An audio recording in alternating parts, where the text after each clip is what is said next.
Bonjour à toutes et à tous, merci de nous rejoindre pour cette nouvelle synthèse vidéo de l'actu IT et Télécom de la semaine. Alors synthèse un peu particulière, puisque Guy Hervier, qui m'accompagne dans cette synthèse hebdomadaire, n'est pas dans le studio, mais tout simplement en Californie, et plus particulièrement du côté de l'université de Berkeley, une des trois grandes universités de la Silicon Valley avec Stanford et l'UCLA. Alors Guy, puisque vous êtes en direct du campus de l'université de Berkeley, vous avez choisi comme premier sujet, vous avez choisi de nous parler d'un nouveau centre de recherche informatique proposé et mis en place par l'université de Berkeley. Oui, effectivement. Bonjour Jean-François. Nous sommes donc sur le campus de Berkeley et il se trouve qu'en fait, à l'occasion d'un voyage en Silicon Valley, il y a quelques jours, un nouveau centre de recherche a été inauguré. Donc c'est un centre de recherche qui en fait n'est pas tout à fait sur le campus, il est plutôt sur le Lawrence Berkeley National Lab, qu'on appelle le Berkeley Lab plus simplement. Donc c'est un centre de recherche qui sera destiné principalement, enfin il y a plusieurs thèmes, mais il y a tout ce qui concerne l'environnement, ce qu'on appelle la médecine de précision, ce qu'on appelle aussi les smart cities, mais un peu plus large que ça, les urban smart cities. Donc les métropoles intelligentes. Et donc ce centre de recherche, il est intéressant à plusieurs titres parce que, bon déjà, c'est un investissement qui n'est pas négligeable puisque plus de 140 millions de dollars qui a été financé par l'université. Dont la construction évidemment est assez particulière puisqu'il faut se souvenir qu'on est dans une zone sismique et que donc il a été construit sur pilotis de telle sorte que quand il y a un tremblement de terre et que le bâtiment bouge de 50 cm, le data center lui-même ne bouge pas du tout. Donc il a fallu évidemment résoudre un certain nombre de problèmes. C'est un centre qui dépendra du département de l'énergie et relié à 40 autres sites par le réseau SNET, qui est le réseau le plus rapide de la recherche américaine, donc c'est 400 gigabits par seconde. Donc on imagine assez bien ce que ça représente. Et ce réseau SNET d'ailleurs est connecté au réseau de recherche européen à des vitesses un petit peu plus lentes, mais toujours intéressantes. Donc il a été inauguré il y a quelques jours et il sera accessible. On parle de 10 000 visiting students, donc dedans il y a des étudiants, des postdocs, des doctorants et des chercheurs de l'université. Donc il faut se souvenir que l'université de Berkeley, c'est un des 10 campus de l'université de Californie, donc la plus importante et sans doute la plus prestigieuse de l'État de Californie. Donc Berkeley, c'est une vieille université, parce que ça a été fondé en 1868. Dans le domaine de l'informatique, qui nous intéresse un peu plus particulièrement, alors il y a une espèce de concurrence avec Stanford. Tous les deux sont au cœur de la Silicon Valley et ont fourni un certain nombre de start-up. Pour ce qui concerne Berkeley, donc parmi les développements qui ont marqué notre industrie, donc on peut parler du SGBD Postgre, on peut parler des systèmes RAID dans le stockage, on peut parler des architectures RISC, on peut parler aussi du navigateur web qui avait été utilisé pour développer Mosaic. Donc vraiment un centre universitaire très actif et très impliqué dans le domaine de l'informatique. Alors pour revenir au centre de recherche, en fait, il sera doté aussi de 2 supercalculateurs Cray qui seront donc de puissance tout à fait performance considérable, qui lorsqu'ils seront en route, c'est-à-dire dans les jours ou les semaines qui viennent, seront vraisemblablement dans le top 50, les 50 premiers, dans le classement des 50 premiers plus performants ordinateurs de la planète. Donc c'est vraiment un centre important. Alors si on revient sur l'université, donc parmi les curiosités, il y a L'université de Berkeley, c'est plus de 60 prix Nobel. Et d'ailleurs, si on se promène un peu sur le campus, on trouve des places de parking qui leur sont particulièrement réservées. Donc il vaut mieux pas se garer là. Et puis, autre curiosité, il y a une activité sportive qui est très intense. Il y a plus d'une centaine de médaillés olympiques, donc c'est quelque chose de quand même significatif. Et il y a aussi... donc l'université a une équipe de football qui est très performante et chaque année il y a un rallye avec l'université de Stanford. Donc c'est un peu l'équivalent de la course d'aviron entre Oxford et Cambridge, sauf que là on est dans le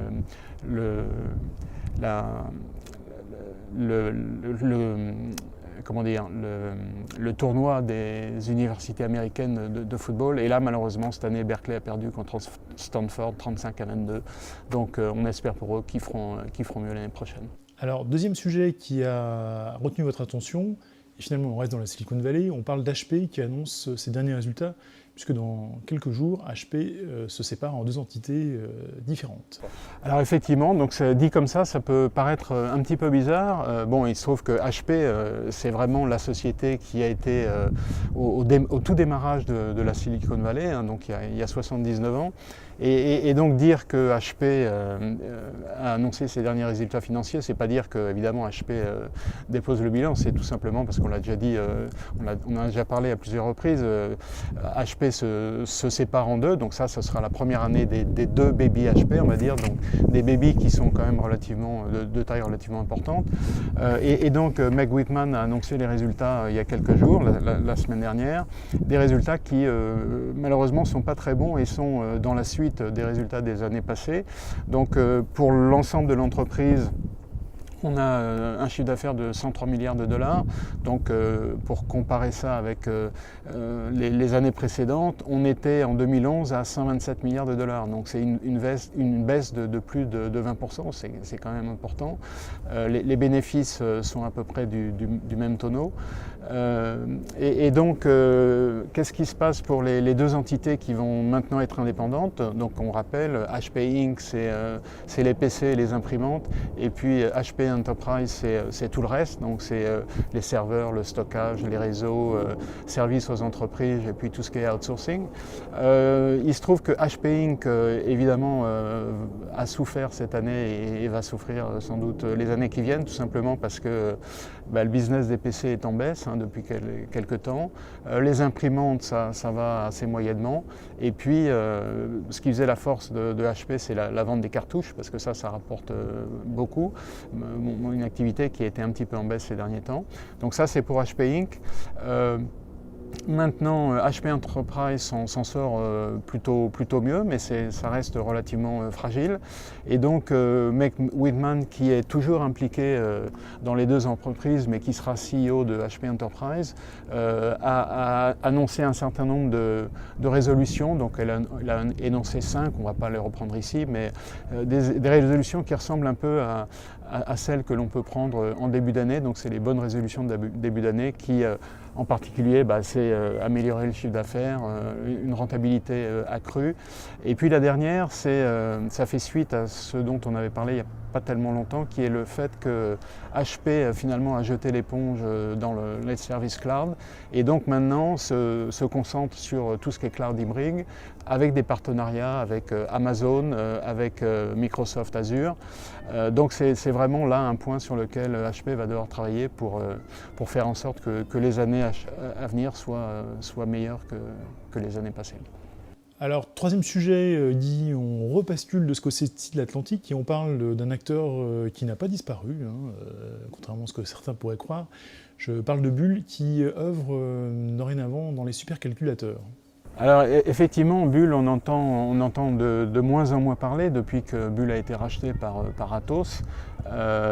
Donc il se trouve que Bull avait un peu disparu de la circulation et il se trouve que donc c'est pas la semaine dernière, c'est la semaine d'avant, il y a eu la conférence Supercomputing 2015 à Austin. Et en fait, Bull, donc sous l'ombrelle de HP, a présenté son nouveau système Exascale. Donc rappelons que Exascale c'est 10 puissance 18. On est au niveau des pentaflops aujourd'hui, puisque dans le top 500, le classement qui a été publié il n'y a pas très longtemps, l'ordinateur le plus performant de la planète, c'est la Voie lactée, le chinois, là, 33 pétaflops. Donc c'est l'ordre de grandeur où on est aujourd'hui. Et donc Exascale, avec son premier système Sequana, donc c'est la première étape vers ce nouvel ordre de grandeur, 10 puissance 18. Donc c'est une machine qui a été annoncée donc à Austin, qui a été développée avec un certain nombre de partenariats, Intel évidemment, puisque les microprocesseurs qui sont utilisés sont différentes gammes de processeurs Intel, avec le CEA qui était déjà impliqué dans les systèmes de la génération précédente, les systèmes Tera. C'est un système évidemment à forte parallélisation qui utilise donc comme système d'interconnexion un InfiniBand, donc ça c'est quelque chose d'assez courant, et qui va utiliser également un nouveau système qui s'appelle BXI, que Bull a développé, et qui permet une parallélisation encore plus grande au niveau du matériel lui-même. Donc je dirais qu'avec cette annonce, on a repris contact avec Bull, qu'on avait perdu de vue un petit peu. Alors de manière un peu anecdotique, Sequana, donc d'où vient ce nom de système. Donc Sequana, en fait, c'est le nom de la déesse qui a été dans la mythologie gauloise, qui a été à l'origine de la scène. Donc bon, c'est juste une petite référence franco-française. Donc voilà, Bull est arrivé à revenir un peu sur la scène. Alors juste pour finir sur ce sujet, en fait, si on prend le classement des top 500 là, qui a été publié récemment, en fait Bull arrive en 7e position avec un peu plus de 4% de part de marché. Alors là, en l'occurrence, part de marché, c'est la puissance cumulée des systèmes que Bull a développés. Et donc c'est relativement significatif, puisque finalement Bull est venu assez tardivement sur le marché du HPC, donc High Performance Computing. 18 systèmes dans les top 500, c'est quand même une performance assez remarquable. Donc finalement, si de tout ce qui a été fait au niveau du plan calcul, ben, il restait que cette activité supercalculateur, bon, c'est déjà ça, au moins tout cet argent n'a pas été dépensé inutilement. Enfin, ça c'était pour la semaine passée. Pour la semaine à venir, on ne pouvait évidemment pas conclure cette synthèse vidéo sans parler de l'événement planétaire qui est la COP21 et son influence sur la problématique du secteur informatique. Alors bah, évidemment, ça ne pouvait pas nous échapper, même si on est ici à Berkeley, donc de l'autre côté de la baie de San Francisco. En fait, l'événement de la semaine prochaine, ce sera l'événement planétaire, ce sera évidemment la COP21. Donc c'est la grande réunion climatique, donc donc COP21, ça veut dire que c'est la 21e. La première avait été organisée de mémoire, je crois que c'était à Berlin, et l'année dernière c'était à Lima. Donc évidemment c'est l'aboutissement d'un long travail de négociation, et on arrive à cette conférence où en gros il n'y a plus qu'à parapher les documents qui ont été préparés. Donc il y a eu toute une controverse sur le fait qu'il fallait que les accords soient contraignants ou pas, mais donc ça a été chacun évidemment ayant sa perception de ce que c'est la contrainte. Donc la première chose, c'est en dehors de nos activités à nous, et évidemment c'est suite aux événements tragiques qu'il y a eu à Paris, c'est l'organisation même d'un événement pareil qui va réunir plus de 40 000 personnes dans l'enceinte du Bourget, 150 chefs d'État, donc on imagine assez bien ce que ça peut représenter. Alors maintenant, pour ce qui nous concerne, dans le domaine de l'informatique, il se trouve qu'il y a une société qui s'appelle le groupe Ceres, qui est en fait un hébergeur qui est basé à Tours, qui a fait une petite compilation de données et qui montre le lien finalement entre l'environnement et puis toutes les activités liées à l'informatique. Et en particulier, le fait principal, c'est que Finalement, donc il y a 4 grands groupes de consommation d'énergie. Donc il y a tout ce qui est appareil informatique, il y a l'industrie, donc notre industrie sectorielle, il y a les data centers et puis les réseaux. Et il se trouve on le voit bien, puisque quand on parle de cloud, quand on parle de toutes les formes de cloud, on a derrière des data centers. Et donc on voit bien que ces data centers, finalement, même s'ils sont de plus en plus green, donc ils sont efficaces sur le plan énergétique, eh bien ils consomment de plus en plus. Et en fait, la part de la consommation des data centers dans les années qui viennent, en 3-4 ans, va passer de 15 à 22%. Donc c'est vraiment une augmentation significative, et il faut travailler sur le fait que ces data centers soient performants sur le plan énergétique. Et puis un des autres aspects du lien avec l'environnement, c'est l'exploitation qu'on va pouvoir faire des big data. Et là, c'est EMC qui a publié une petite note dans laquelle, en fait, on sait bien on vit une avalanche de données numériques qui viennent de toutes parts. Le problème, c'est que encore aujourd'hui, finalement, de toutes ces données, on ne fait pas grand-chose.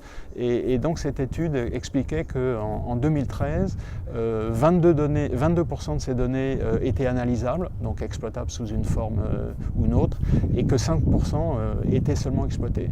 Donc on voit bien que grâce au big data et grâce à... Alors évidemment, après, il y a des technologies annexes comme tout ce qui est visualisation qui permet de comprendre des phénomènes, des choses comme ça. On voit que de ce point de vue-là, il y a encore beaucoup de progrès à faire. Donc c'est une perspective intéressante qui s'ouvre à nous. Merci Guy pour cette synthèse. Merci.